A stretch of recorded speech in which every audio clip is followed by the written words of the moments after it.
for me then to better prepare myself for motherhood and career? Well, the first thing I would have done is really learn how to make a few good meals. Just have a good repertoire. So you can make a great meal within your sleep, okay? I would learn how to do laundry properly.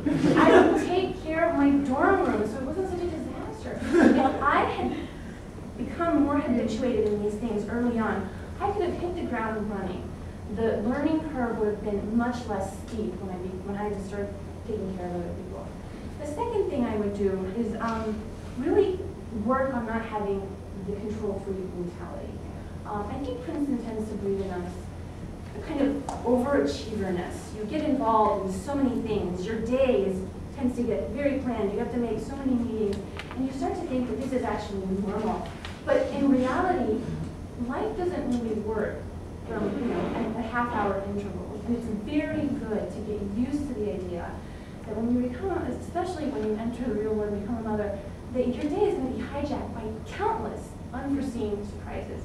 And if you throw the equivalent of an adult temper tantrum, you're not going to get anything done. I would wish I had learned earlier to try having a more sporty attitude when things didn't go my way. I'm still working on that. So finally, and the last thing I would do is really, and this has been said before, not have such an individualistic attitude as well. This is also the Princeton kind of animal thing. I have to get things done, kind of get out of my way, and I'm going to just get the thing done. But you have to learn to avail yourself of assistance.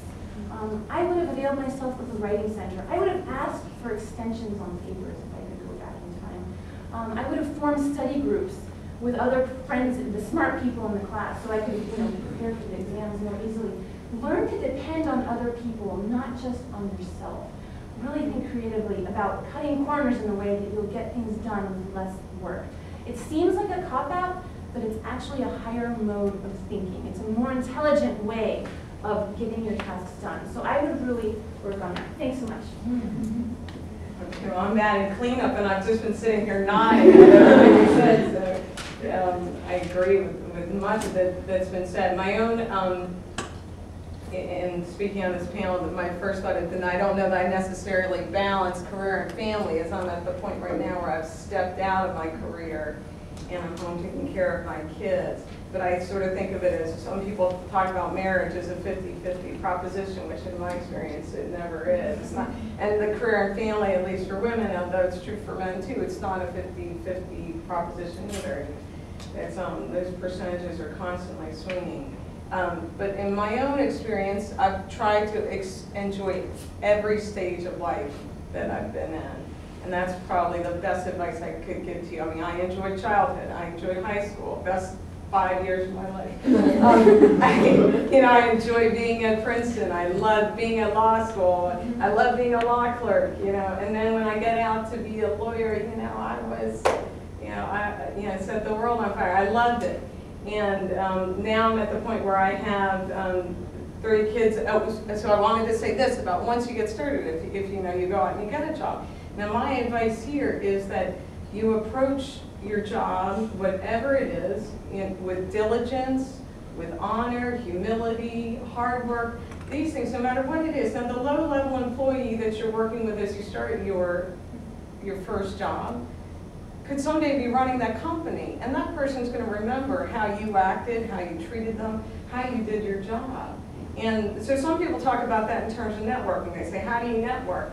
And, are you saying hello to this person, sending letters everywhere? And my view, and many successful people's view, has been, you do your job, you apply yourself to your job, and you'll see that people are always changing and moving on. So you worked with this person, when I was just answering telephones in between, sophomore and junior year, but now the person, owns a company and they still remember how I answered the telephone, to be honest with you, or how I said hi to the UPS person. That way, if you also step out of your career, I have no concerns about going back to the other people with whom I work. They know the kind of work that I did. They know, the diligence I brought to the job. They don't forget that. So if you have to step out of your career, you still know all of these different people that you can contact when you need to get back in. And you can, in sort of the honor, also the tradition of as a lawyer, I like Atticus Finch, you know, also balance the career and family, but you hold your head up high. I mean, when you've done your job diligently, you both made a lot of contacts, and you can walk away with your head high, and you know people will welcome you back.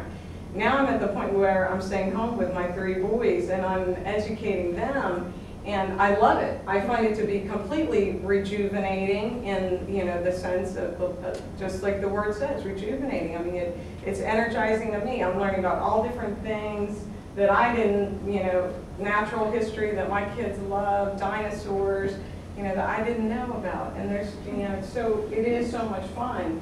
And so I do want to say clearly and unequivocally that I don't consider it a waste of my Princeton career that I'm at home educating my 3 children. And I think I could, you know, do a glowing write-up of the school that I'm essentially giving them, and you guys would all be in line, you know, saying, I want my kid to go there. And here I am, an Ivy League educated woman and a lawyer, and I'm, you know, teaching these kids. That's who's teaching them.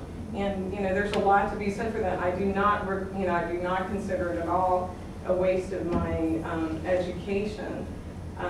And I also wanted to point out that many women have taken time off from their careers to raise their children. My favorite example to cite is Sandra Day O'Connor, the first Associate Justice on the Supreme Court. It did not hamper her career, and that was even in a time when, you know, there weren't as many professional women. So you should not be afraid, you know, if you get to a point where you want to take time off. Also, more and more professional schools now are offering refresher courses to get women back into the workplace, because there's a huge talent pool out there.